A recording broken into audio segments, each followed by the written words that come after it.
everybody. Welcome to Big Bang Cinema. My name is Isaac McClunky Junkie Anderson. I am Tyler T-Bone Keene. Hey, finally you went back to it. Yeah, I went back. You told me to go back to it. That's right, that's right. Well, we have a very special guest today. He is a good friend of mine, a film lover, and he's just a generally cool guy. Mr. Randall Sans, how you doing, buddy? Oh, thank you guys for having me so much today. You're welcome. No problem. And Randall's come all the way from Raleigh up here, so this is awesome. So, Randall, we're going to be talking about a lot of cool things today. We're going to get right into it, man. But tell us a little bit about yourself. Like, how did you kind of get into movies? Like, you know. I would say honestly, like I got into movies because of my grandmother. Like she would just buy any and every movie, and she was the one that would take us to movies when we were little. And then like I just got into collecting when I was in high school. Like probably have about close to like 3,500 like home like physical media at home, like between DVDs and Blu-rays. So I don't know. I love movies, like anything and everything. There's really not much that I won't watch. Heard that.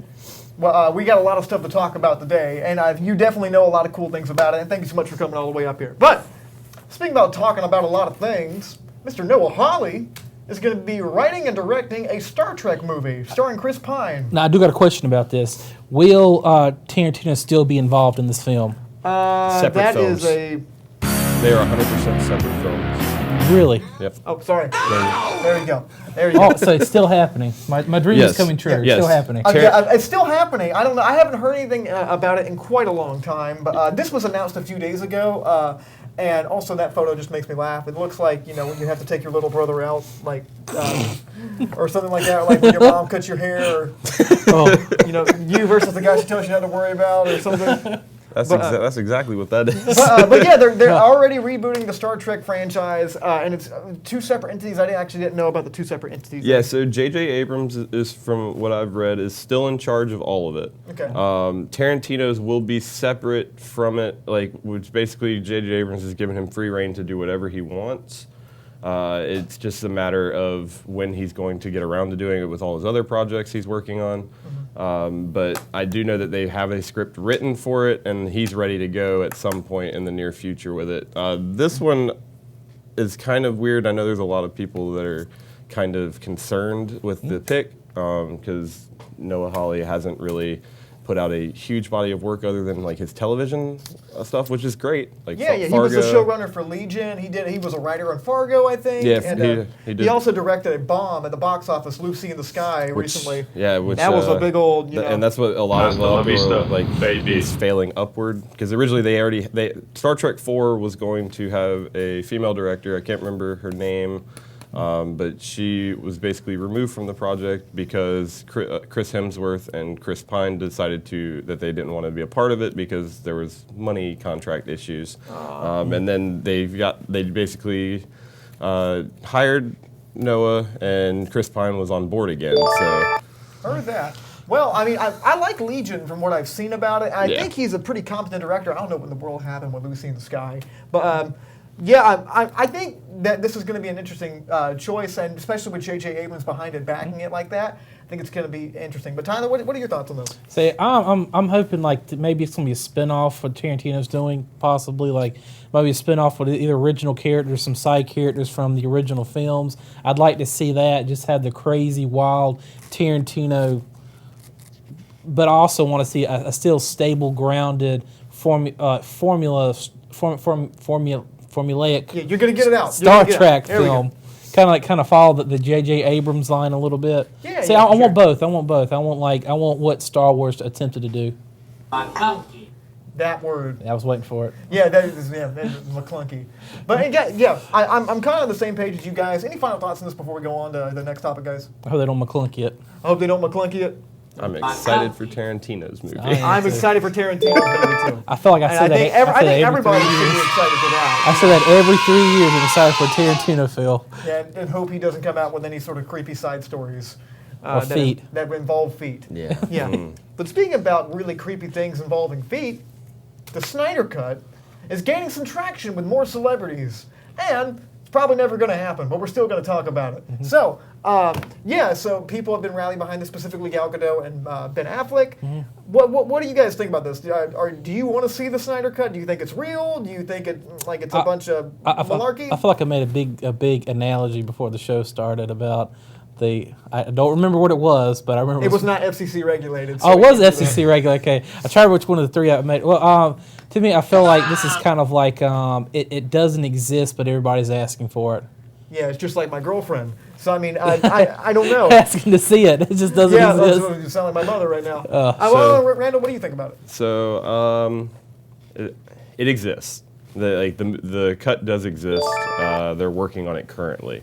It's one of the things that enough people have clamored about it. The WB has kind of listened, and Snyder also kind of was like, hey, I want to kind of go back and recut this because he has a 6-hour long working cut that was done, and that's what they kind of pieced together and then did the reshoots with Joss Whedon. Yeah. So it was one of those things that it could have been done. It was just because he had finished all principal photography. It was just he needed to actually put the movie together, but he had to step aside.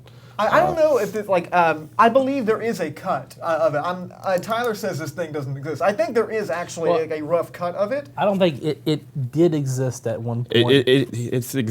He's making it happen now. Is Yeah. basically Yeah. what's They're making going it. on. The biggest thing is Warner Brothers going to let this be released to a major audience, or is this going to be something that Zack Snyder's going to have to piece together and fight legal battles to try to do? You know? I think it's going to be probably similar like the Donner cut of Superman. Yeah.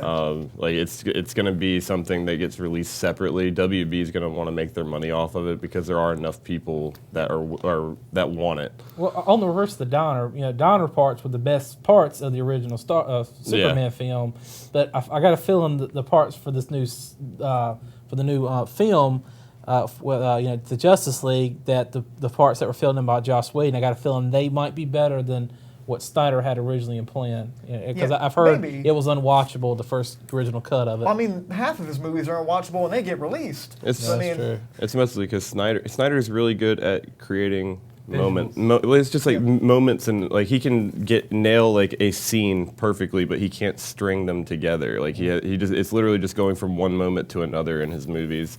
But he definitely on the visual side of things is pretty spectacular in terms of arrangement. Totally agree. But his stories are less than. His original writing is not that great. His original writing, see, sucker punch. But we don't want to talk about that. But yeah, I'd be curious to see it. I think it goes without saying Justice League was not that great of a film, even if you like the DC cinematic universe. I think his version would have been more coherent. Would it been better? Probably not. But any final thoughts on this before we go on, guys? I got a friend of mine who'll probably have a strike if he gets to see it. We have a buddy that thinks Zack Snyder and George Lucas are the second coming of God. Yeah. And they think the whole situation is a stunt by Bob Iger that tried to show how much better George Lucas is than he is. And this is not a joke. This is a dead serious claim. So, teach their own. I think they're giving Bob Iger too much credit. Well, speaking about tyrannical dictatorship, Cats has come out with a new trailer. And Do I have nightmares? And it's stomach churning, no doubt about that. Oh, yeah. It's like if I actually were to drink the cat's milk. That's the kind of stomach churning that's got going on. I'm allergic to milk. That's the joke. I do believe we had another analogy about this before, that they're working hard to make a Cats film, but they just made another Polar Express. You are very right about that, this is very wrong. This film fell down the uncanny tree and hit every branch on the way down. You're right, especially Jennifer Hudson and Taylor Swift's character. Oh my goodness, it creeps the heck out of me. It just feels like something a sicko had arranged, It does feel like, it feels like this is furry fetish the movie. This is furry bait. Yeah, but Randall, what do you think about the trailer? I'm not a fan personally. I think that some of the hair effects are definitely really cool, and I like that they're trying. It's more of a tech demo. Yeah. It feels like we're demoing this simulation on the fur and everything. And I just think the one thing that probably would have made it better is if they would have worked on the noses. I think having the human nose is what really makes it look like a monster versus a cat. Thing. Yeah. But other than I'll reserve judgment for once it finally comes out, but I'm definitely not excited for it from seeing the trailer. Yeah. So. Well, I think we should talk about, just in case nobody knows about the whole Cats movie thing. First off, there's a Cats movie. Second off, it's directed by a guy named Tom Hooper. Tom Hooper's been directing a lot of things. I believe he directed The King's Speech, if I'm not, Yes. not mistaken. Great film. Yeah, it's a great film. Well, maybe he's going to fail downwards instead of failing upwards like Mr. Noah Hawley is. But the biggest thing about it is like they put CGI fur over them, and it looks all creepy-like. So instead of wearing costumes, like here's a photo of the actual musical Cats right here. So this actually looks pretty good. I mean, it's still kind of weird and creepy, but It reminds me of Thundercats. yeah, I remember you tried to tell me that was the plot to Cats. I'm like, I've seen Cats. Okay. I know what this is. It's not Thundercats. I went like 15 minutes like explaining the plot for like Thundercats like verbatim. Because it's 100% the look of Thundercat. Yeah, It's a very 80s look. Very 80s. Yes, but here is the actual film that we're about going to see. I mean, that's just the creepiest thing. Like, yeah. I think the other two look a little bit more real, like more like Cats. Okay. Like I could deal with that's than. catty, I guess. I mean, it looks like a PlayStation 2 character. It's just because of the like cheeks. Francesca Howard. I'm so sorry. They just wanted to make sure you saw her face. That's Yeah, I basically know. Well, what I mean, it came she's a down very to. beautiful lady. So I mean, I guess they probably were trying to showcase that. But I mean, It wasn't necessary. No. Oh, there we go. I got any final thoughts on this thing before we go on? I'm getting spine shivers. Yeah, and But not excitement either. Yeah, I'm hoping they don't. I hope they speak in English and not in like meandering or something. That's a reference for Miss Amanda Coggin, our producer. Yeah, You're welcome. You're welcome. I can't find oranges. There's the chime.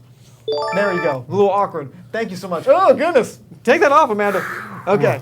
Well, speaking about chronic illnesses, Nicolas Cage is going to be playing himself in a film about himself called The Unbearable Weight of Talent. I believe that's what it's called. Yeah, it's The Unbearable Weight of Massive Talent. I'm sorry. I feel like there's a meme that perfectly sums all this up. When Obama's giving himself a medal, I feel like this is the perfect analogy for this entire film. I completely agree. Yes. I mean, just look at these two. I mean, like, if anybody's ever seen the movie Adaptation, like, Nicolas Cage has done this kind of thing before where he's played, like, two versions of himself or, like, just himself, But granted, he was Charlie Kaufman in this. I almost said Andy Kaufman. Big difference. Yeah. What do you guys think about this whole concept? We'll get into, like, I thought the most interesting thing about this was the director, and I'll get into that in just a second. But what do you think about the concept of this film in general? Please tell me the director's not Nicolas Cage. The director's not Nicolas Cage. He's not Neil Breen, dude. Okay, that's what I'm worried about. Okay, well, Randall, what do you think about this? It's weird. Like I have kind of a love-hate relationship with Nick Cage. There's few. I feel like there's few and far between of his movies that I actually really enjoy. And it's mostly because of his over-the-top acting. Like I know that's what people love him for, but yeah. it's the thing that usually turns me away from a lot of his movies. Oh, okay. So like if this is something that he can kind of turn into like a Being John Malkovich situation, something like that, where like it is actually a good movie and the meta works. Like I think it could be fun to watch. Okay. Yeah, absolutely. And I think that from what I've read, the movie is going to center around Nicolas Cage if he wasn't as successful as he is. Wow. It's almost like Wow. he's a washed-up actor that stars in Netflix and Redbox movies. Just to pay off his castles. Just to pay off his debt. Yeah. And that's totally not something he does in real life. I think like the plot, or at least what I had read for a synopsis of it was like he's going to a party that someone's paid him $1 million to be at, just like to be him, like to be there. Yeah, so it's just like him having to deal with the people at the party and all that. So Yeah. we'll see how it all plays We'll out. see how it is. I hope there's a pet octopus in there. Yeah, well, his pet octopus is teaching him acting lessons, so he's more like behind the scenes. He's like Honey Boy, it's like the dad in Honey Boy.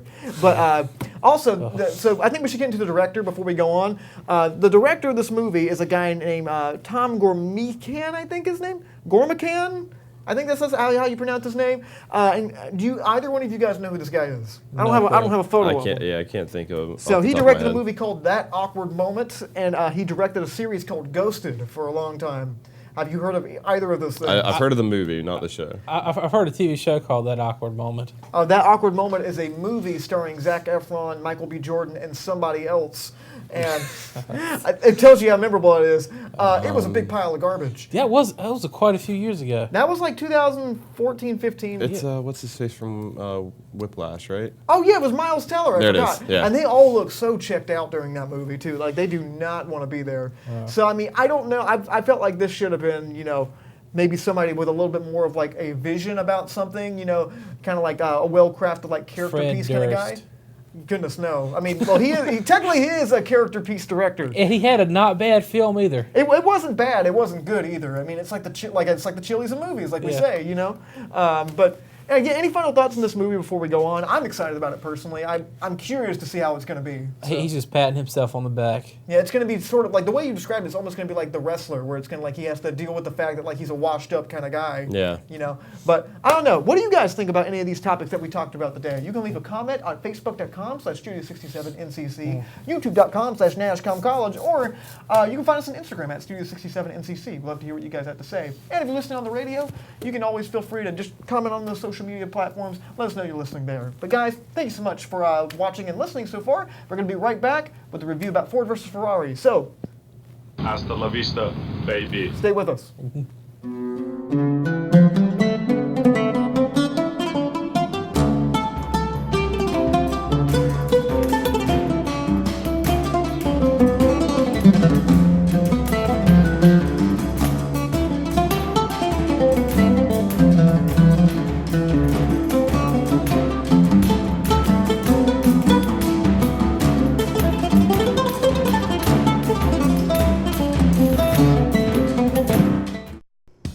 When it comes to culinary arts, Nash Community College is here to turn your burning passion for food into a career. Our chefs, with over 70 years of highly qualified industry experience, are here to point you in the right direction, teaching and handing down classical culinary techniques that will improve your skills and help you cut your way into the food industry. Gain invaluable experience, vital to cooking and preparing delicious food, served in a personal and creative environment. To learn more about the Culinary Arts program, visit nashcc.edu.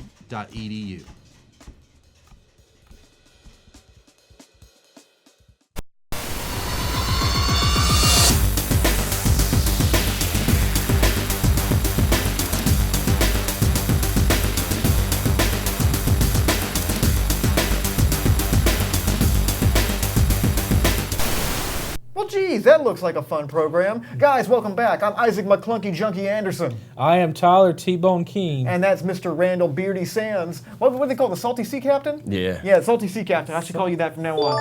Salty Sea Captain. But, guys, talking about having salt in different places that we probably shouldn't have salt in, we're talking about a movie this week. So, what movie are we talking about this week, Tyler? Man, Ford versus Ferrari. Heard that. And if it's in Portugal, Ford versus Ferrari. Ferrari? Why is that? 2 R's in Portuguese make an H.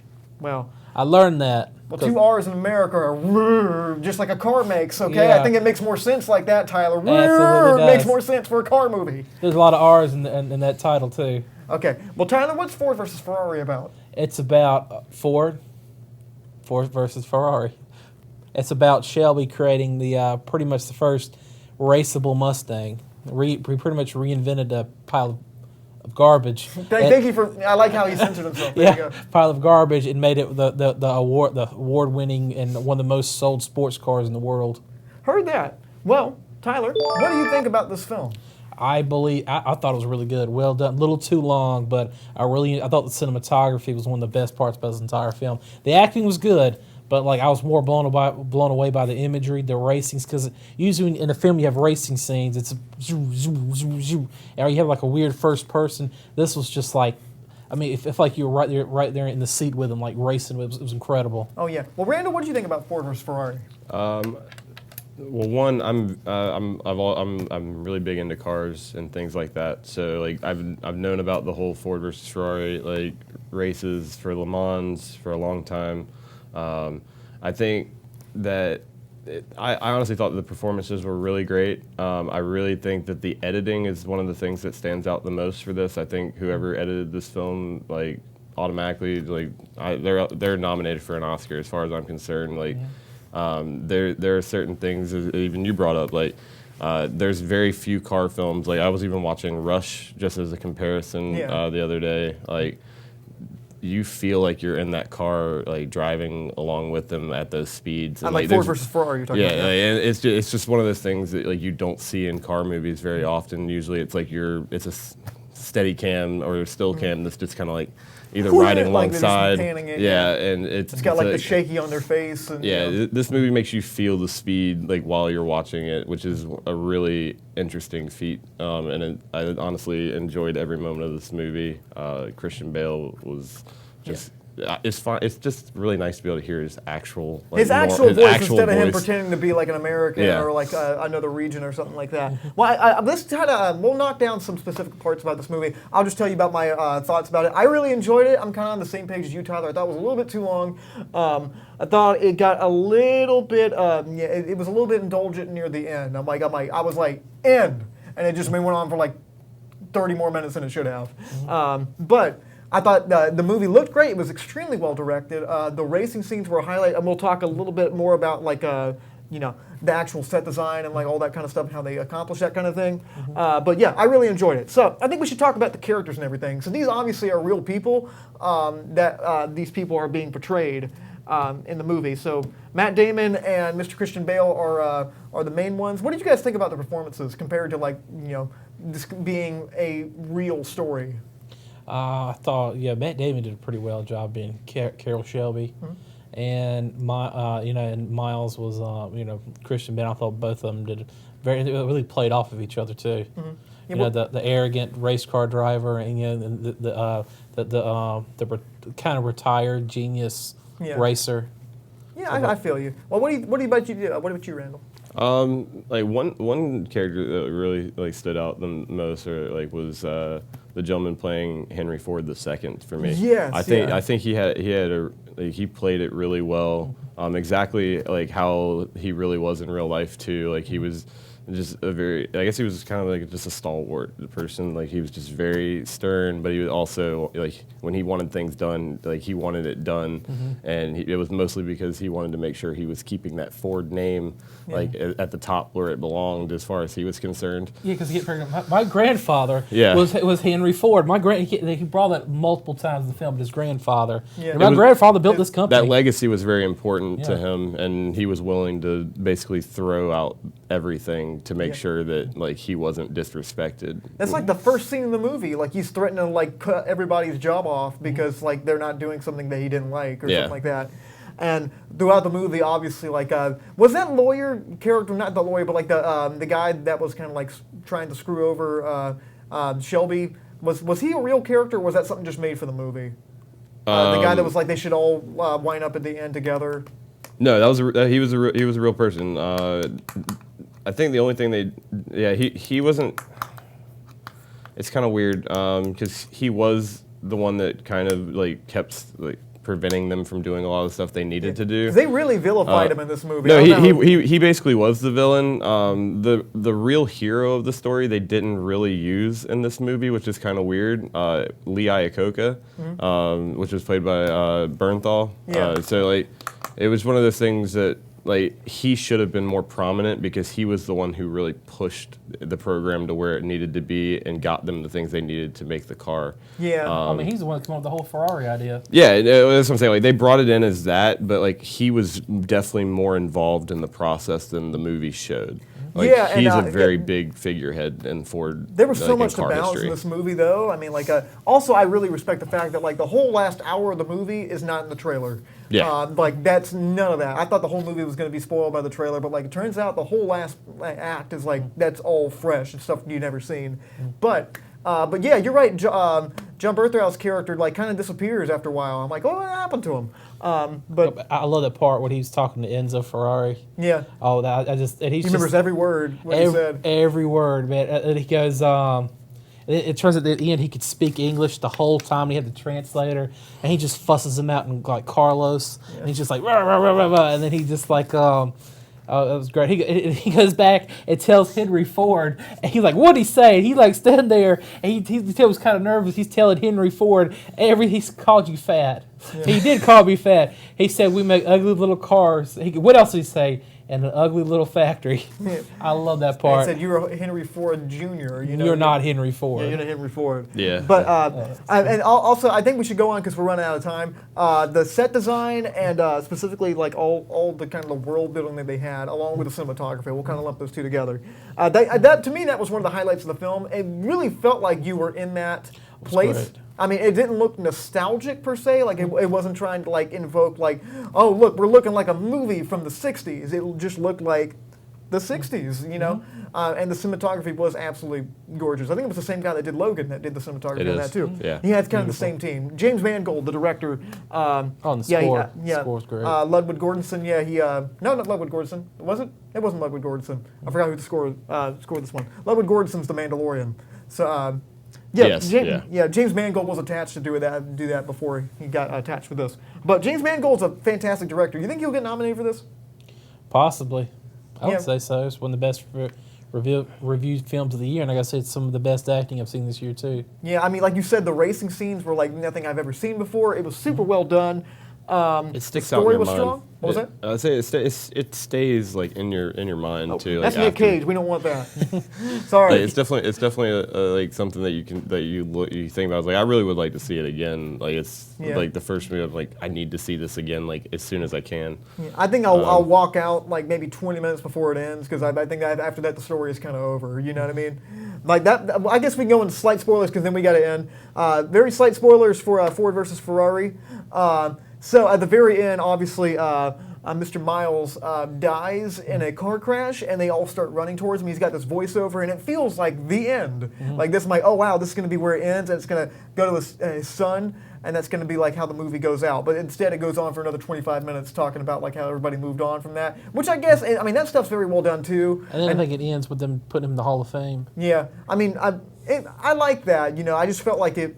I don't know. It just felt a little bit like indulgent at the end. I think it's more or less like they were trying to make it less about Shelby and Miles and more about the idea of it being Ford versus Ferrari. Yeah. I think that's why they had to keep it going because if it just ended with that, it would have been more of just about Miles. It would have been his story versus yeah, it being the it. Ford versus Ferrari. I felt the length at that point, is basically what I'm trying to say. But it didn't affect my like for the movie. I'm going to give this movie 8.5 out of 10. I thought this movie was great. Tyler, what do you give it? Same here. 8.5? 1 out of 10, Randall. What do you think? I'd probably put it in like the 8.2, 8.3 range. Okay, heard that. So, really solid movie, really awesome movie. I really, really enjoyed it. But guys, did you guys see Ford versus Ferrari? What did you guys think? Or what did you guys think about our thoughts? Since our fans most don't live here in the United States, it came out as Le Mans 66 and all other territories. That's right. We have a lot of watchers in England.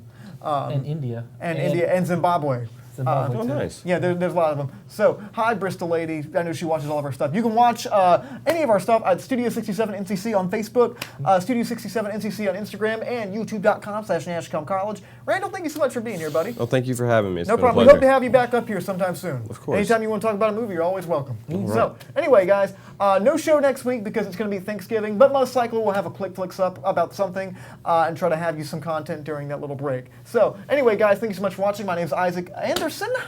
I'm Tyler. And that's Randall Sans. Stay safe. Have a good holiday.